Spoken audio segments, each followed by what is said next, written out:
नमस्कार, mountain prime न्यूजमा स्वागत छ। म प्रमिला खतिवडा। नमस्कार, म सचिता बुढाथोके। सुरुमा अहिलेसम्मका मुख्य समाचार।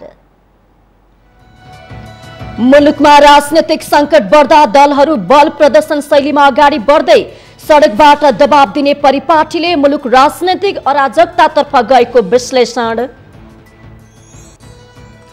प्रधानमन्त्री केपी शर्मा ओलीद्वारा कोरोना भाइरस विरुद्धको राष्ट्रिय खोप अभियानको उद्घाटन। 3 महिनाभित्र सबै नेपालीलाई खोप उपलब्ध गराउने प्रधानमन्त्रीको प्रतिबद्धता। नेकपाका उपाध्यक्ष वामदेव गौतमद्वारा पार्टी एकता राष्ट्रिय अभियानको घोषणा। नेकपाका दुवै पक्षलाई एकतामा लाग्न आग्रह।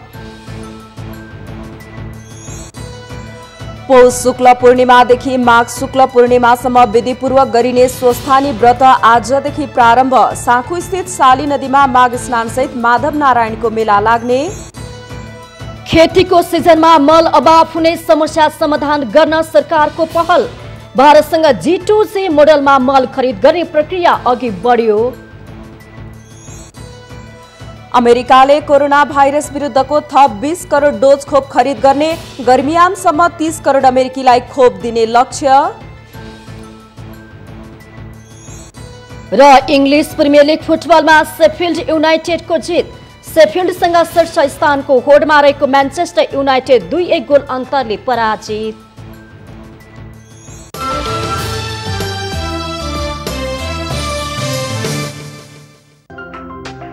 तपाईं हेर्दै हुनुहुन्छ माउन्टेन टेलिभिजन।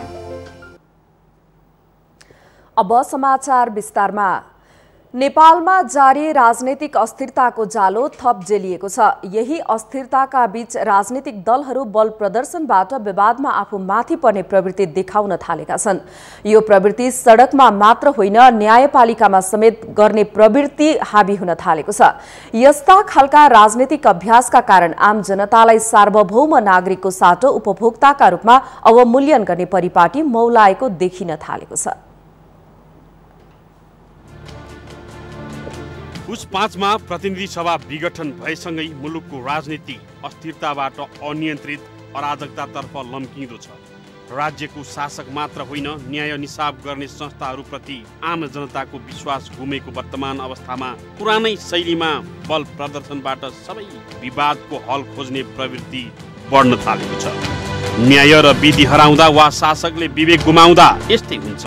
नेपालमा अस्थिरता र अराजकता व्याप्त हुँदा पक्कै पनि नेपालीलाई घाटा हुन्छ। मुलुकको आर्थिक समृद्धिका अवसर गुम्दै जान्छन्। त्यसैले परनिर्भरता बढाउँछ र परनिर्भरताका कारण आत्मसम्मान, स्वतन्त्रता र स्वाभिमानको अवमूल्यन हुन पुग्छ। परनिर्भरताले मुलुक छिमेकी तथा बाह्य शक्तिहरूबाट हेपिने अवस्था आउँछ। अनि मुलुकको अस्थिरता र अराजकताबाट फाइदा कसलाई पुग्छ त? अनि अस्थिरता र अराजकता निम्त्याउने नेता र दल तथा राजनीतिक शक्तिहरू मुलुकलाई घाटा हुने र विदेशीलाई फाइदा हुने काममा किन लिप्त छन् त? यो कति जान र बाह्य उक्साहटमा भएको हो अनि कति आन्तरिक सत्ताको राजनीतिका स्वाभाविक बाई प्रोडक्ट हुन्? यी प्रश्नहरूका उत्तर इमानदार र वस्तुनिष्ठ तरिकाले खोजिएमा अहिलेको अस्थिरता र अराजकताका कारण र त्यसको जरोमा पुग्न सकिन्छ। कारक नेता र राजनीतिक दलहरूको नियत बुझ्न सकिन्छ। अहिलेको अस्थिरतातर्फको यात्रामा पुस 5 को प्रतिनिधि सभा विघटन पक्कै पनि एउटा माध्यम हो। पछिल्लो समय न्यायपालिका र संवैधानिक आयोग, कूटनीतिक तथा अन्य राजनीतिक नियुक्तिमा दलीय भागभण्डाको चलनले संस्थागत स्वरूप मात्र लिएन कि राज्यमाथि दल र तिनका नेतृत्वको स्वार्थ हाबी हुन थाल्यो। त्यस्तै राज्य सत्ताको आडमा दलीय, सहकारी र व्यापारिक संस्कृति सुरु हुँदा दलहरूले आम जनतालाई सार्वभौम नागरिकको साटो उपभोक्ताका रूपमा प्रयोग या अवमूल्यन गर्न थाले। स्वास्थ्य र शैक्षिक संस्था उनीहरूको नियन्त्रणका व्यापारिक घराना बन्न थाले र त्यहाँ रोजगार गर्नेहरू पार्टी क्याडर। राजनीतिको यो समग्र नयाँ संस्करण र अभ्यास अग्रगमनका नाउँमा भएका हुन्। जनप्रतिनिधि संस्थाहरूको हैसियत अवमूल्यन हुनु अस्वाभाविक भएन। यो परिस्थितिमा यिनीहरू सरकारलाई आफूप्रति उत्तरदायी या जवाबदेही बनाउने संविधानवादमा आधारित दायित्वलाई पूरा गर्न असफल भए। संक्षेपमा राज्य एउटा अपहरित हैसियतमा सीमित बन्न पुग्यो। अपहरित राज्य सञ्चालनमा सार्वभौम नागरिकको भूमिका हुँदैन हो, त्यसलाई अपहरणकर्ताको चङ्गुल र स्वार्थबाट मुक्त गर्ने नागरिक दायित्व पनि झन बढी हुन्छ। यद्यपि त्यो कठिन पनि हुन्छ। नेपालका सडकहरूमा अहिले देखा परेका फरक आक्रोश र आन्दोलनले जनतामा छटपटाहट र आफ्नो भूमिकाको पुनः खोजी हुन थालेको देखिन्छ। तर कुन आदर्श र नीति अपनाउने, मुलुकमा राजनीतिक स्थायित्व र प्रजातन्त्र स्थापित गर्न र लोकतन्त्रका नाउँमा मुलुकलाई अपहरित हैसियतमा पुर्याउने नेताहरूलाई दण्डित गर्ने, यसको छिनोफानो हुन सकेको देखिँदैन। नेपालको अहिलेको अस्थिरताका लागि प्रधानमन्त्री ओलीलाई एकल पात्र या दोषी मान्ने उनको प्रतिद्वन्दी नेकपा पक्ष ओली भन्दा कति फरक होला? प्रश्नहरू अनगिन्ती छन्। आन्तरिक राजनीतिक एजेन्डामा नेपाली जनताको एकल निर्णायक अधिकार स्थापित गर्नुको साटो नेताहरू बाह्य भूमिकाको निरन्तरता चाहन्छन् भन्ने सङ्केत गरिरहेको छ पछिल्लो परिघटनाले। बाह्य दासत्वसँगै दलीय र निजी व्यापारिक स्वार्थका लागि पनि उनीहरू बाह्य शक्तिको हस्तक्षेप विरुद्ध बोल्न सक्दैनन्। प्रचण्ड, नेपाल र ओली या हाल प्रतिपक्षको ट्याग भिरेको नेपाली कङ्ग्रेस सबैको साझा विडम्बना हो। 2062-63 को निर्देशित एजेन्डा र शान्ति प्रक्रियाले बहिष्कार गरेका शक्तिहरू समेत अहिले सडकमा आएका छन् सङ्गठित रूपमा। 2063 मा बाह्य शक्तिले समेत नरुचाएको ती शक्तिप्रति अहिले कुनै पनि बाह्य शक्ति नकारात्मक नहुनु कारण के हो त? यस्ता प्रश्नहरू नेपाली राजनीतिमा अनुत्तरित छन्। दलका नेताले समयमै सुझबुझपूर्ण तरिकाले समस्याको समाधान नगर्ने हो भने राजनीति दुर्घटनाको बाटोतर्फ अग्रसर देखिन्छ। नेकपाको शक्ति सङ्घर्षले जन्माएको अस्थिरता उसैलाई सिद्ध्याएर अघि बढ्नेमा सङ्कोच देखिँदैन। राजनीतिक bureau, mountain television. Corona virus विरुद्धको राष्ट्रिय खोप अभियान नेपालमा सुरु भएको छ। औपचारिक कार्यक्रम मार्फत अभियानको प्रधानमन्त्री केपी शर्मा ओलीले उद्घाटन गर्नु भएको हो। बुधबार बालुवाटारमा आयोजित कोरोना भाइरस विरुद्धको खोप अभियानको भर्चुअल शुभारम्भ गर्दै प्रधानमन्त्री ओलीले कोरोना विरुद्धको लडाई नयाँ चरणमा प्रवेश गरेको बताउनु भएको छ। दाजुभाइ दिदीबहिनीहरू, आज हामीले कोभिड-19 विरुद्धको लडाईँलाई एउटा नयाँ चरणमा उठाएका छौँ।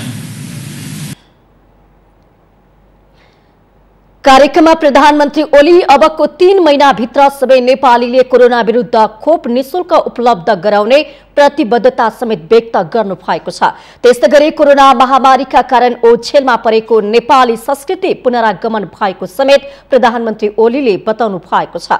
यसअघि ओछेलमा परेको नेपाली संस्कार नमस्तेको संस्कार पुनरागमन भएको उहाँले बताउनु भयो। हामीले छोटो तयारीमै अघि नै भर्खर मन्त्रीजीले राखिसक्नुभयो। आज 120 जसो स्थानबाट एकैचोटि हामीले खोप देशव्यापी रूपमा प्रारम्भ गरेका छौँ। 75 जिल्लामै 18 गतेसम्ममा 77 जिल्लाकै 300 केन्द्रहरूबाट खोप कार्यक्रम अगाडि बढ्नेछ।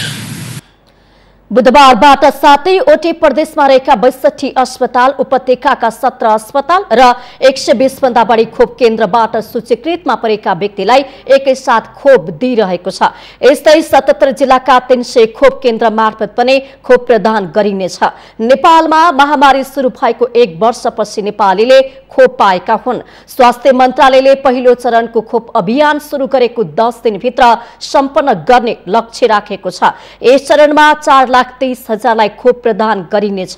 पहिलो चरणमा खोप फोहोर मैला व्यवस्थापनमा खटिने फोहोर संकलन तथा चालक, एम्बुलेन्स तथा सब वाहन चालक र सहचालक, प्रत्यक्ष उपचारको सेवा दिने वा खोप व्यवस्थापनमा खटिने स्वास्थ्य कर्मी, खोप केन्द्रमा खटिने सुरक्षा कर्मी तथा स्वयंसेवक, सब व्यवस्थापनमा खटिने व्यक्ति, महिला स्वास्थ्य स्वयंसेविका, अन्तर्राष्ट्रिय प्रवेश बिन्दुमा कार्यरत स्वास्थ्य कर्मी र अन्य कर्मचारी, वृद्धाश्रममा रहेका व्यक्ति तथा हेरचाहमा खटिने कर्मचारी तथा कारागारमा रहेका कैदी र सुरक्षा कर्मीले पाउनेछन्।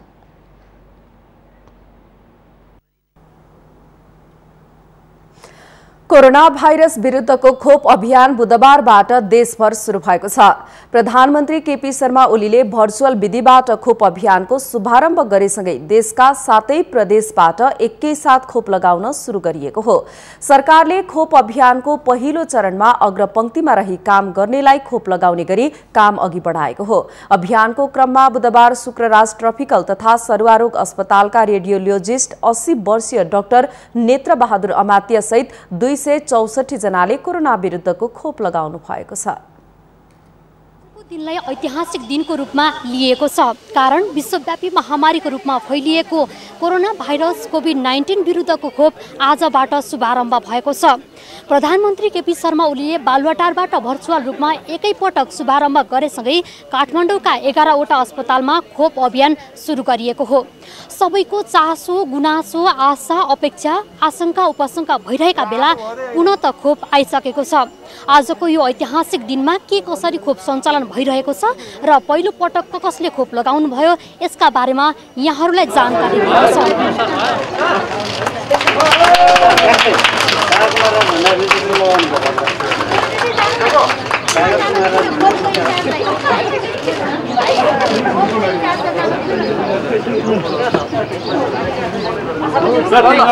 एकदम ठीक छ, केही छैन, गराउनु पर्दैन।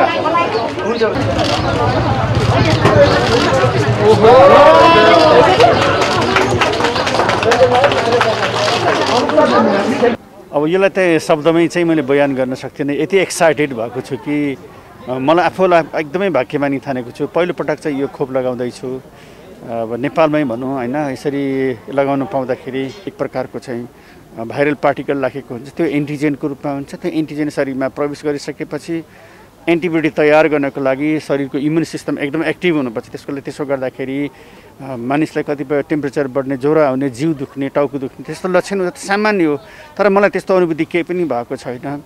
त्यस्तो हुँदा आत्तिनु पर्दैन। यो 2-3 घण्टामा त्यो आफै चाहिँ ठिक हुँदै जान्छ।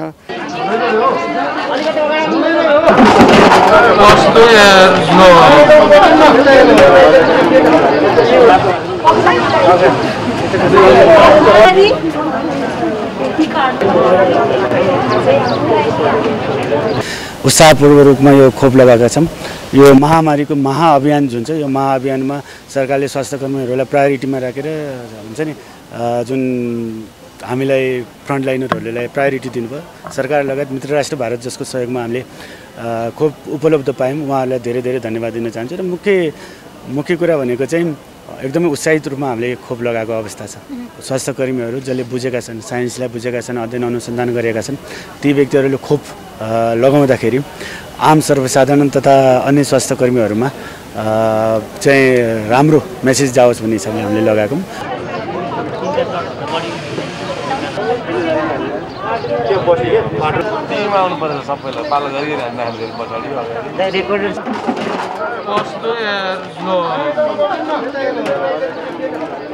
आजको दिनलाई चाहिँ कोरोना विरुद्धको लडाइँको पहिलो पाइला भनेर म रुचाउँछु। पहिलो पाइला हो यो, किन भन्दा योभन्दा अगाडि हामीसँग कुनै इक्विपमेन्ट हेर्न बस्नको लागि भने यो चाहिँ हामी अब एक प्रकारको सुरक्षा कवच जस्तो हो।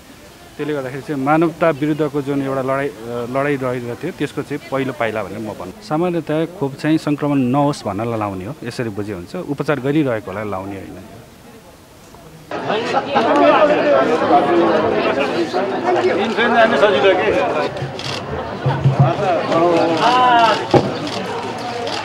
माघ 14 गतेबाट कोरोना विरुद्धको खोप शुभारम्भ गरेसँगै अब देशभर यो खोप अभियानलाई अघि बढाइनेछ। शुक्रराज ट्रपिकल तथा सरुवारोग अस्पतालमा सम्पूर्ण चिकित्सकहरूले खोप लगाएका छन्। सम्पूर्णमा खोप लगाउन उहाँहरूले अनुरोध समेत गर्नुभएको छ। यसको असर के हुन सक्ला अथवा चाहिँ अन्य देशहरूमा जस्तो नकारात्मक असर के हुन सक्ला भन्ने त्यो जान्नका लागि समय कुर्ने पर्ने देखिन्छ। तर यति भन्न सकिन्छ कि अहिलेको अवस्थामा खोप लगाएकाहरूमध्ये कुनै पनि असर नकारात्मक असर भने देखिएको छैन। क्यामेरामा निखिल कपालीका साथमा सङ्गीता अधिकारी, काठमाडौँ।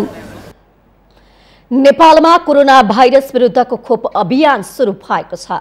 बुधबार प्रधानमन्त्री केपी शर्मा ओलीले अभियानको उद्घाटन गर्नु भएको हो। 7वटै प्रदेशमा रहेको 62 अस्पताल, उपत्यकाका 17 अस्पताल र 120 भन्दा बढी खोप केन्द्रबाट सूचीकृतमा परेका व्यक्तिलाई एकैसाथ खोप लगाउन सुरु गरिएको हो। प्रधानमन्त्री केपी शर्मा ओलीले बुधबार बिहान खोप कार्यक्रमको उद्घाटन गर्नु भएसँगै देशभर खोप लगाउन सुरु गरिएको छ। नेपालमा रहेका 10 लाख डोज कोरोना विरुद्धको खोप पहिलो चरणमा स्वास्थ्य कर्मी तथा सुरक्षाकर्मीहरूलाई दिइएको छ। प्रदेश 1 मा इटहरी अस्पतालका इमर्जेन्सी शाखा प्रमुख रामकुमार धमालाले सुनसरीमा 5000 भन्दा बढीलाई कोरोना विरुद्धको खोप लगाइने जानकारी दिनुभयो। यस्तै झापाको दमक स्थित दमक अस्पतालमा कोभिड उपचार केन्द्रमा खोप लगाएका चिकित्सकहरूले सबैलाई ढुक्क भएर खोप लगाउन अनुरोध गर्नुभएको छ। प्रदेश 2 का आन्तरिक मामिला तथा कानून मन्त्री ज्ञानेन्द्र यादवले जनकपुर स्थित प्रादेशिक अस्पतालमा खोप लगाउँदै अभियानको शुभारम्भ गर्नुभयो। यता बारामा भने कति खोप आउने भन्ने यकिन हुन नसक्दा स्थानीय तहका स्वास्थ्य कर्मी, सफाई कर्मी छुटेपछि केही अन्योलता छाएको थियो। त्यसको व्यवस्थापनको प्रक्रिया अगाडि बढाउने स्वास्थ्य कार्यालय बाराका निमित्त प्रमुख राम नरेश यादवले बताउनुभयो। हाल बारामा 2600 डोज खोप प्रदान गरिएको छ। हिजो मात्रै हामीलाई 260 भाइ अर्थात् 2600 डोज हामीले भ्याक्सिन पाएका छौँ केन्द्रीय स्टोरबाट र यो आजबाट सुरु भयो र 5 दिनसम्म हामी लगाउँछौँ।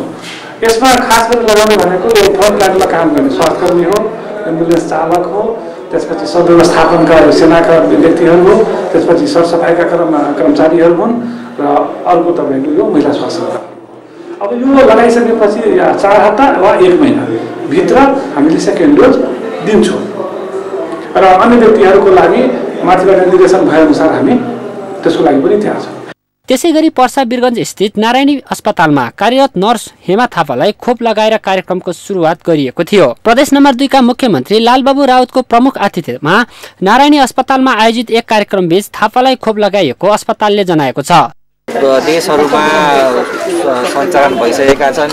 धेरै ठाउँमा सेकेन्ड डोज पनि पाइसकेको हुनाले यसको साधारण साइड इफेक्टहरू छन्, जस्तो खोप लागेको ठाउँमा सुन्निने, दुख्ने, जिउहरू दुख्ने, अलिअलि ज्वरो आउने वा कति लाग्ने समस्याहरू चाहिँ देखिन्छन्। तर ती सामान्य समस्याहरू र यसमा यो खोपकै कारणले अवांछित घटनाहरू भएर कसैले ज्यान गुमाउनु पर्ने भन्ने कुरा अहिलेसम्म खासै रिपोर्टेड छैन। त्यसले गर्दा यो कम्पेरिटिभली अहिलेसम्म देखिएको कोभिड विरुद्धको खोपमा सुरक्षित छ। सर्लाहीमा सर्लाही अस्पताल प्रमुख डाक्टर सञ्जीव सिंह सहित स्वास्थ्य कर्मी, सुरक्षाकर्मीहरूले खोप लगाएका छन्। सिराहा जिल्ला अस्पतालमा कोरोना विरुद्धको पहिलो खोप स्वास्थ्य विभाग सवारी चालक प्रमोद मुखियाले लगाउनु भएको छ। यता नुवाकोटमा जिल्ला अस्पताल त्रिशुलीमा भएको उद्घाटन कार्यक्रममा जिल्ला समन्वय समिति नुवाकोटका प्रमुख सन्तामान तामाङले स्वास्थ्य कर्मीहरूलाई खोप हस्तान्तरण गर्दै अभियान सुरुवात गर्नुभएको छ। यस्तै भक्तपुर अस्पतालका प्रमुख डाक्टर सुमित्रा गौतमले पहिलो खोप लगाएर भक्तपुरमा खोप शुभारम्भ गर्नुभएको छ। त्यसैगरी गण्डकी प्रदेशमा 39139 जनालाई लगाउने गरी बुधबार कोरोना विरुद्धको पहिलो चरणको खोप अभियान सुरु गरिएको छ। प्रदेशका मुख्यमन्त्री पृथ्वी सुब्बा गुरुङले अभियानको शुभारम्भ गर्नुभएको थियो। कपिलवस्तुको तौलिया स्थित जिल्ला स्वास्थ्य कार्यालयको परिसरमा खडा गरिएको खोप केन्द्रमा कपिलवस्तु अस्पताल मेसु डाक्टर किशोर बन्जाडेले पहिलो खोप लगाइयो। कपिलवस्तुबाट खोपका लागि सूचीकृत गरिएका 1998 जनालाई मात्र पहिलो चरणमा खोप लगाइने स्वास्थ्य कार्यालयका प्रमुख अनिल केसीले बताउनुभयो। दाङको राप्ती प्रादेशिक अस्पताल, तुलसीपुर र राप्ती स्वास्थ्य विज्ञान प्रतिष्ठान घोराईबाट स्वास्थ्य कर्मीलाई खोप लगाउन सुरु गरियो। बाँकेको भेरी अस्पतालका मेडिकल सुपरिन्टेन्डेन्ट डाक्टर प्रकाश थापालाई खोप दिएर कोरोना विरुद्धको खोप अभियान सुरु गरियो। त्यसैगरी लुम्बिनी प्रादेशिक अस्पतालमा आयोजित कार्यक्रममा मुख्यमन्त्री शङ्कर पोखरेलले खोप अभियानको सुरुवात गर्नुभएको हो। पहिलो खोप लुम्बिनी प्रादेशिक अस्पतालका सुपरिन्टेन्डेन्ट डाक्टर राजेन्द्र खनालले लगाउनु भयो। पश्चिम नवलपरासीमा जिल्लाको पृथ्वी चन्द्र अस्पताल परिसरमा कोरोना भाइरस विरुद्धको खोप अभियानको शुभारम्भ गरिएको छ। खोप अभियानको शुभारम्भ लुम्बिनी प्रादेशिक भौतिक पूर्वाधार विकास मन्त्री बैजनाथ चौधरीले गर्नुभएको छ। सुदूरपश्चिमका मुख्यमन्त्री त्रिलोचन भट्टले सेती प्रादेशिक अस्पतालबाट पहिलो चरणको खोप अभियान शुभारम्भ गर्नुभयो। सेती प्रादेशिक अस्पताल सहित प्रदेशका 9 वटा खोप केन्द्र मार्फत अभियान सुरु भएको हो। त्यस्तै कञ्चनपुरको महाकाली अस्पताल खोप केन्द्रमा स्वास्थ्य कार्यालय कञ्चनपुरका कार्यालय प्रमुख शिवराज सुनार र महाकाली अस्पतालका मेसु हरिश्रेष्ठ ज्यूले खोप लगाएर पहिलो चरणको खोप अभियान शुभारम्भ गर्नुभयो। त्यसैगरी डडेलधुराबाट पनि खोपको अभियान बुधबारबाटै सुरु गरिएको छ। माउन्टेन टेलिभिजनका लागि जिल्ला सहकर्मीको सहयोगमा जिल्ला ब्युरोको रिपोर्ट। माउन्टेन प्राइम न्यूजमा पालो भएको छ विश्रामको।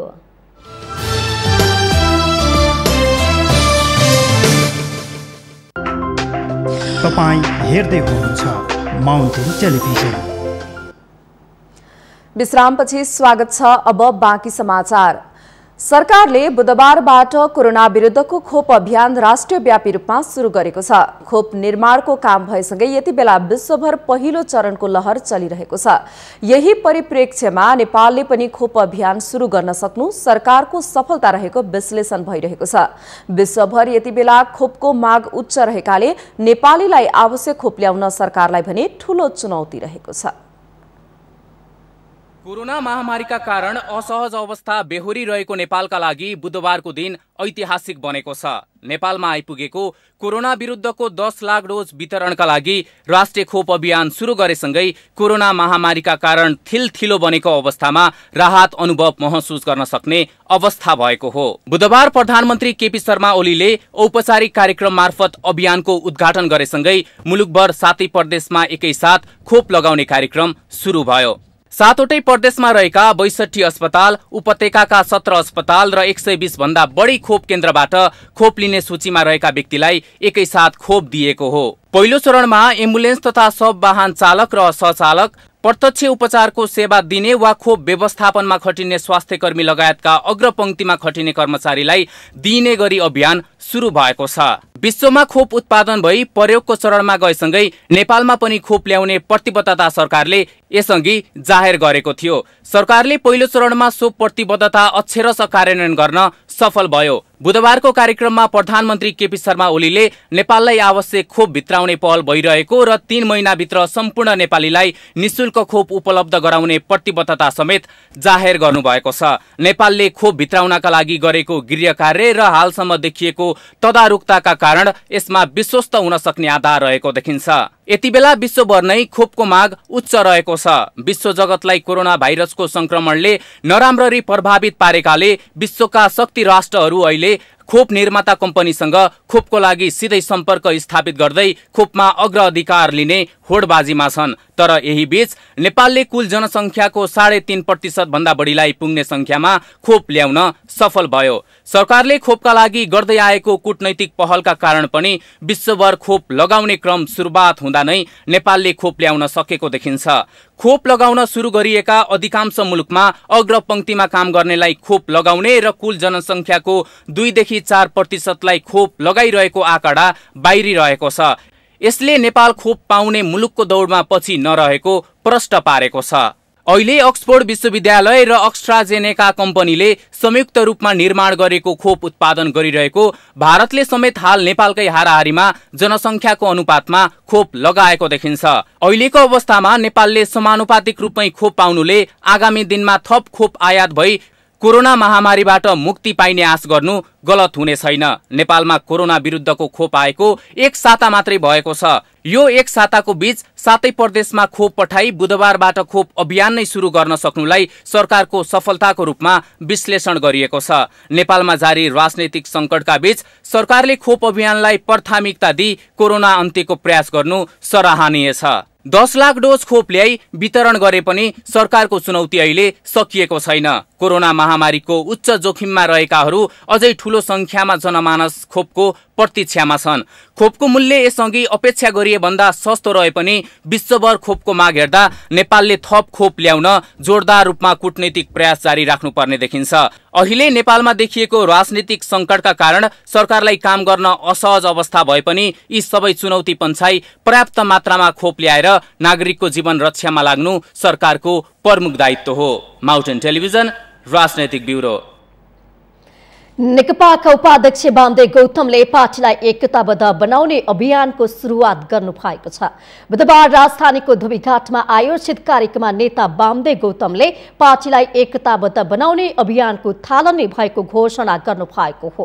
पार्टी एकता राष्ट्रिय अभियानलाई जनताको बेसमा पुर्याउँ, नेपाल कम्युनिस्ट पार्टीको विभाजनलाई रोकौं भन्ने नारासहित सुरु भएको अभियानलाई अन्तिम निष्कर्षमा पुर्याएर छोड्ने नेता गौतमको दावी पनि छ।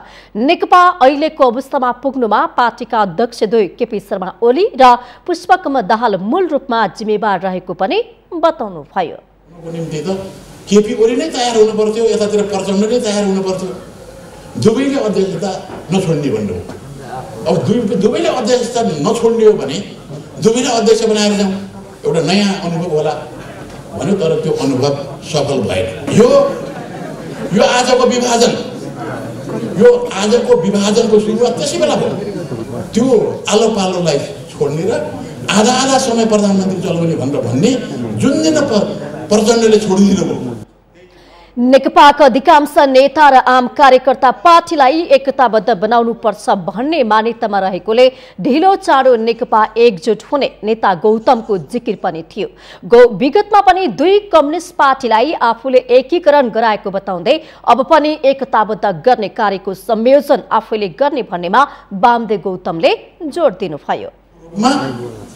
हामी सबै एकताको पक्षमा लाग्ने, हामी सफलतापूर्वक अगाडि बढेका छौँ।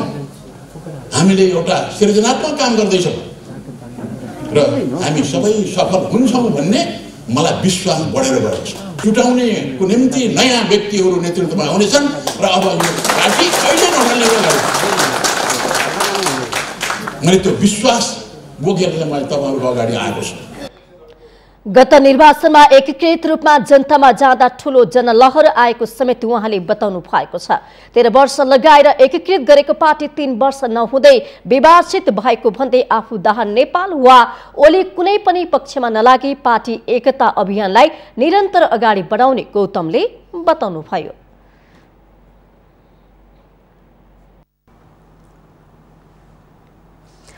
नेकपा दाहाल नेपाल पक्षले प्रतिनिधि सभा विघटनको विरोधमा धरना कार्यक्रम सुरु गरेको छ। नेकपा दाहाल नेपाल पक्षका विघटित प्रतिनिधि सभा सदस्य, संविधान सभा सदस्य तथा प्रदेश सभा सदस्यहरूले प्रतिनिधि सभा विघटनको विरोधमा बुधबारदेखि माइतीघर मण्डलामा धरना कार्यक्रम सुरु गरेको हो। असंवैधानिक तरिकाले प्रतिनिधि सभा विघटन गरेको केपी ओलीको प्रतिगमनका विरुद्धको आन्दोलनको एउटा कडी हो आजको धरना। संविधानमा हुँदै नभएको व्यवस्था अनुरूप जुन ढङ्गले प्रतिनिधि सभा विघटन गरिएको छ, यो संविधान, लोकतन्त्र र जनताको अभिमतमाथिको घात हो। यो धरना चाहिँ आम जनता धरना गर्नुपर्ने हो, आन्दोलन हुनुपर्ने हो। किन हामीले संविधान त जनताले चुनेका प्रतिनिधि बनाएको संविधान हो। त्यो संविधानमाथि नै हस्तक्षेप भयो। संविधानको प्रावधान नै कुल्चिएर संविधान संसद विघटन गर्ने काम भयो। यो त जनताको सरकारको चासोको, तपाईँहरूको चासोको विषय हो। हाम्रो मात्रै कुरो होइन। हामी त संविधान बनाइदिउँ, त्यसको रक्षा गर्ने काम त जनताको हो नि। नेकपा दाहाल नेपाल पक्षले प्रतिनिधि सभा विघटनको विरोधमा आन्दोलनको विभिन्न कार्यक्रम आयोजना गर्दै आएको छ। बुधबारदेखि सुरु भएको धरना शनिबार बाहेक 21 गतेसम्म प्रत्येक दिन 2 घण्टा बस्ने बताइएको छ।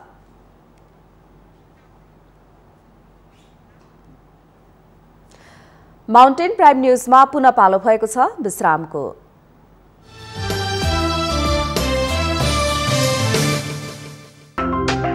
तपाईं हेर्दै हुनुहुन्छ माउन्टेन टेलिभिजन। विश्रामपछि स्वागत छ। अब बाँकी समाचार। पौष शुक्ल पूर्णिमादेखि माघ शुक्ल पूर्णिमासम्म विधिपूर्वक गरिने सुस्तानी व्रत आजदेखि प्रारम्भ भएको छ। पौष शुक्ल पूर्णिमादेखि माघ शुक्ल पूर्णिमासम्म 1 महिना सुस्तानी व्रत र माघ स्नान गरिने सुस्तानी व्रत आजदेखि सुरु भएको हो। पौष शुक्ल चतुर्दशीका दिन हातगोडाको नङ काटी स्नान गरी शुद्ध वस्त्र पहिरेर यसको सुरुवात हुन्छ। बिहान माघ स्नान गरी मध्यकालमा महादेवको पूजा गरिन्छ। बेलुकी स्कन्द पुराणको केदार खण्ड अन्तर्गत माघ महात्यको कुमार अगस्त्य बीच संवाद भएको सुस्तानी व्रत कथा सुन्ने र सुनाउने परम्परा छ। 1 महिनासम्म यो विधिबाट व्रत गरे माघ शुक्ल पूर्णिमाको दिन 108 जनै, 108 सुपारी, 108 पान, 108 फूल, 108 रोटी, 108 अक्षता, विभिन्न थरीका फलफूल, धूप, बत्ती, नैवेद्य, श्रीखण्ड, रक्त चन्दन, सिन्दूर, वस्त्र भेटी चढाई व्रतको कामना पूर्ण होस् भनी भगवतीलाई अर्घ दिन्छ। चढाइएका प्रसाद मध्ये सबैबाट 8 पतिलाई, पति नभए छोरालाई र छोरा पनि नभए मेती छोरालाई एवं मेती छोरा पनि नभएमा कामना सिद्ध होस् भने नजिकको पवित्र नदीमा लगी बगाउने व्रत विधि छ। यस अवसरमा आजदेखि 1 महिनासम्म उपत्यकाको उत्तरी पूर्वी भेग स्थित 18 किलोमिटरको दूरीमा रहेको साँखो स्थित साली नदीमा माघ स्नान सहित माधव नारायणको मेला लाग्दछ।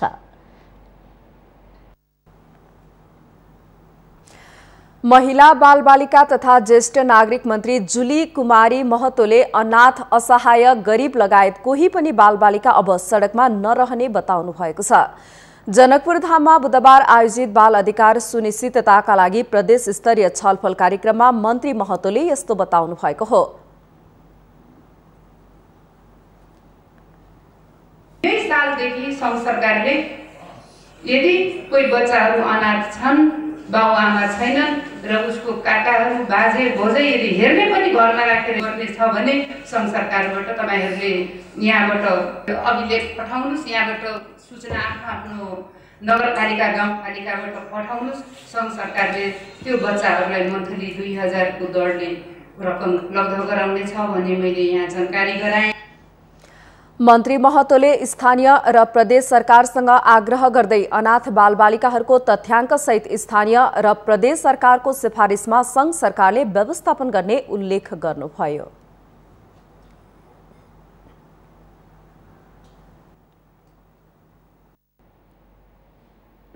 सरकारले वैज्ञानिक वन व्यवस्थापन कार्यविधि 2071 खारेज गरेको छ।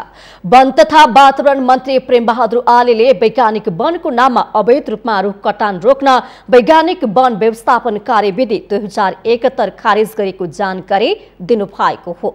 बुधबार पत्रकार सम्मेलनमा मन्त्री आलेले माघ 11 गतेको मन्त्री परिषदको बैठकले वैज्ञानिक वन व्यवस्थापन कार्यक्रमलाई खारेज गरेको जानकारी दिनुभएको हो। वैज्ञानिक वनमा भएका काठहरू सबै रोक्ने भनेर उहाँले क्याबिनेटबाट निर्णय पनि भएको थियो र अहिले मात्रै अस्ति मात्रै हामीले क्याबिनेटमा प्रस्ताव लाग्दाखेरि यो वैज्ञानिक वन खारिज गर्ने भनेर जुन प्रस्ताव लगेको थियो त्यो चाहिँ पारित पनि भएको छ। त्यसलाई छिटै हामी कहाँ त्यो राजपत्राङ्कमा पनि त्यो प्रकाशित हुनेछ र हरियो वन नेपालको धन कतै पनि यो चाहिँ हरियो वन चाहिँ सकाप नहुने गरी दिगो वन व्यवस्थापन अन्तर्गत हामी कार्ययोजना बनाएर यसलाई कसरी अगाडि बढाउने भन्ने सवालमा पनि मन्त्रालय एकदमै छलफलको क्रममा छ। उहाँले वैज्ञानिक वन कार्यक्रम खारेज भएपछि काठ दाउरा कटान, बिक्री वितरण तथा ओसार प्रसार सम्बन्धमा प्रदेश वन निर्देशनालय मार्फत अनुगमन गरिने समेत बताउनु भएको छ।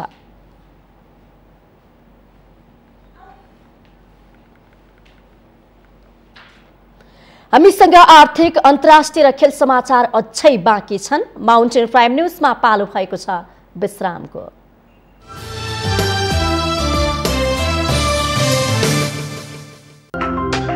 तपाईं हेर्दै हुनुहुन्छ माउन्टेन टेलिभिजन।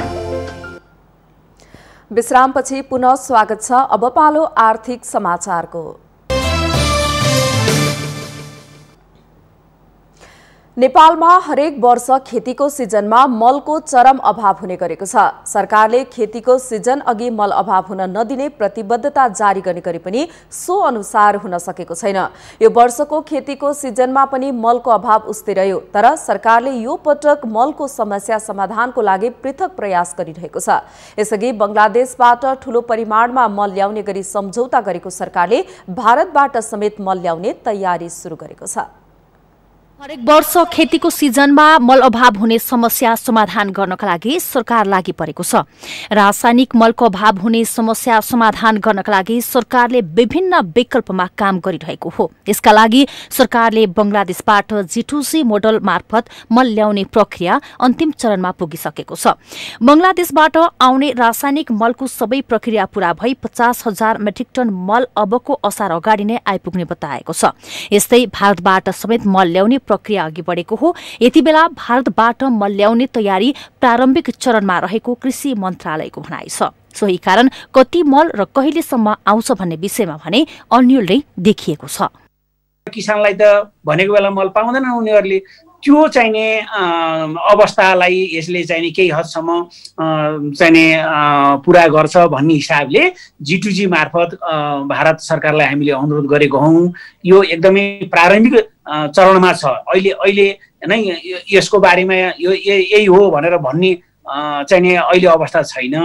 र अरु चाहिने हाम्रो चाहिने जुन बंगलादेशबाट आउने प्रक्रिया त्यो पुरा भइसकेको छ, आउँदैछ। अरू अन्तर्राष्ट्रिय बिड गरेर चाहिँ हामीले ल्याउने प्रक्रियामा रहेका ठेकेदारहरूले ल्याउने काम त्यो भइरहेछ। अन्तर्राष्ट्रिय बजारबाट नेपालले हरेक वर्ष करिब 9 अर्ब रुपैयाँ बराबरको 4 लाख मेट्रिक टन रासायनिक मल खरिद गर्छ। यसमा सरकारी स्वामित्वको कृषि सामग्री कम्पनी र साल ट्रेडिङ मार्फत 3,50,000 मेट्रिक टन अनुदानको मल खरिद हुन्छ। जब मल चाहिने बेला हुन्छ त्यस्तो बेला सरकारले मल किन्ने ठेक्का खोल्छ। राम्रो र सस्तो मल जसले ल्याउँछ त्यसैलाई ठेक्का दिन्छ। तर ती कम्पनीले भनेको समयमा मल ल्याउन नसक्दा मल अभाव हुन्छ अनि किसानहरू वर्षेनी कालो बजारीमा मल किन्न बाध्य हुन्छन्। भारतले मल दिन चासो देखाएको प्रति किसानहरूले सकारात्मक रूपमा लिएका छन्। के मैले पाएँ भने तपाईँको बङ्गलादेशमा चाहिँ बफर स्टक राख्नु रहेछ मलको, हेर्नुहोस्। त्यसैले उनीहरूले चाहिँ हामीलाई 50,000 मेट्रिक टन युरिया दिने भनेको छन्। त्यसमा अब हामीले पनि यो प्रत्येक वर्ष यो रासायनिक मलको समस्या हुने भए भएर अब नेपालले पनि अब बफर स्टक राख्ने गर्नु पर्यो। त्यसको लागि नयाँ संरचनाहरू बनाउने कार्यक्रम चाहिँ बनाउनु पर्यो र बनेको छैन भन्ने पनि भाडामा लिएर पनि मल राख्न सकिन्छ। त्यस हुनाले सरकारले चाहिँ एकदम गम्भीर भएर यो मललाई चाहिँ नि प्राथमिकता दिनुपर्छ। नेपालमा मल उत्पादन नहुने भएकाले हरेक वर्ष यसको अभाव बेहोर्नुको विकल्प थिएन। तर बेलैमा मल ल्याउने सशक्त पहल गर्न सकेमा कमसे कम खेतीको सिजनमा कृषकले हैरानी बेहोर्नु पर्ने अवस्थाको अन्त्य हुन सक्थ्यो। सरकारले हालसम्म गरेको पहलले मलको समस्या समाधान हुने अवस्था देखिए पनि यसको कार्यान्वयन पक्षमा भने सम्बन्धित निकाय गम्भीर रूपमा लाग्नुपर्ने देखिन्छ। अप्सरा गौतमको रिपोर्ट। अब पालो अन्तर्राष्ट्रिय समाचारको।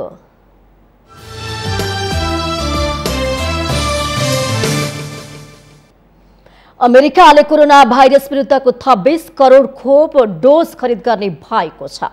त्यसैगरी आउँदो गर्मीयामसम्म 60 करोड डोज अर्थात् 30 करोड अमेरिकीलाई कोरोना खोप दिने लक्ष्यलाई पूर्णता दिन उक्त परिमाणमा खोप खरिद गर्न लागि हो। 20 करोड मध्ये 10 करोड डोज फाइजर र बायोएनटेक तथा बाँकी 10 करोड मोडर्ना कम्पनीबाट खरिद गर्ने जनाइएको छ। अमेरिकी राष्ट्रपति जो बाइडेनले गर्मीयामसम्म अधिकांश अमेरिकी नागरिकलाई खोप लगाउन पर्याप्त हुने गरी खोप खरिद गर्न लागि बताउनु भएको छ। बाइडेनले कोरोना खोप कार्यक्रमलाई पनि तीव्रताको साथ अघि बढाउन निर्देशन दिँदै स्वास्थ्य मापदण्ड अनिवार्य रूपमा पालना गर्न आग्रह गर्नु भएको छ। यसैबीच राष्ट्रपति बाइडेनले भ्रमण सल्लाह जारी गर्दै भारत, पाकिस्तान, अफगानिस्तान र बंगलादेशको यात्रा नगर्न आफ्ना नागरिकहरूलाई आग्रह गर्नु भएको छ। कोरोना संक्रमण आतंकवादी संगठनहरू सक्रिय रहेको भन्दै अमेरिकाले भारत पाकिस्तानको सीमा क्षेत्रमा पनि नजान सल्लाह दिनु भएको छ।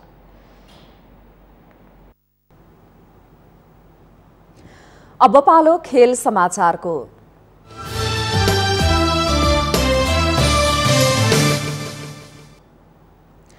इंग्लिश प्रिमियर लीग फुटबलमा शेफिल्ड युनाइटेडले जित निकालेको छ। बुधबार राति घरेलु मैदानमा भएको खेलमा शेफिल्ड युनाइटेडले शीर्ष स्थानको होडमा रहेको म्यान्चेस्टर युनाइटेडलाई 2-1 गोल अन्तरले पराजित गरेको हो। शेफिल्डका लागि 23औं मिनेटमा किन ब्रायन तथा 74औं मिनेटमा ओलिभर वर्कले गोल गरेका हुन्। म्यान्चेस्टर युनाइटेडका लागि भने 64औं मिनेटमा ह्यारी माइगुरीले 1 गोल फर्काए। हारपछि पनि दोस्रो स्थानमा रहेको म्यान्चेस्टर युनाइटेडको 20 खेलबाट 40 अंक भएको छ। पुछारमा रहेको शेफिल्डको 20 खेलबाट 8 अंक भएको छ। बुधबार राति नै भएको खेलमा तेस्रो स्थानको लेस्टर सिटी र एभर्टन बीचको खेल 1-1 गोलको बराबरीमा रोकिएको छ भने बर्नलीले एस्टन भिलालाई 3-2 गोल अन्तरले पराजित गर्दा चेल्सी र वुल्स तथा ब्राइटन र फुलह्याम गोल रहित बराबरी खेलेका छन्। माउन्टेन प्राइम न्यूजमा पुनः पालो भएको छ विश्रामको।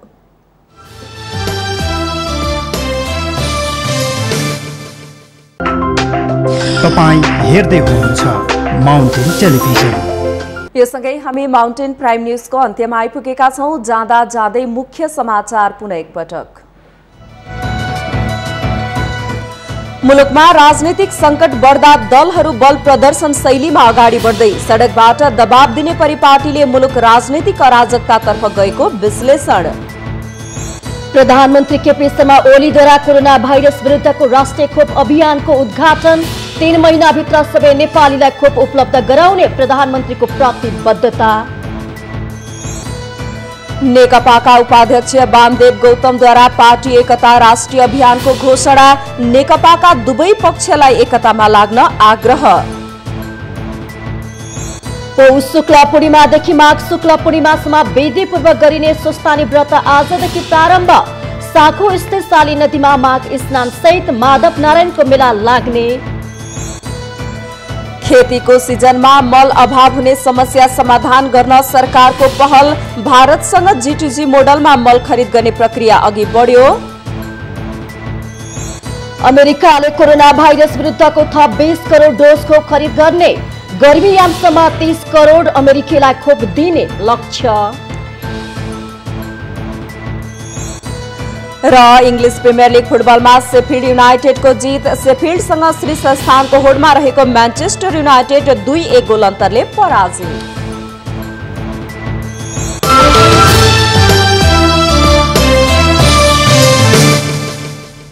माउन्टेन प्राइम न्यूज शैलीलाई सकियो। सत्य, तथ्य र निष्पक्ष समाचारको लागि हेर्दै रहनुहोला माउन्टेन टेलिभिजन। नमस्कार।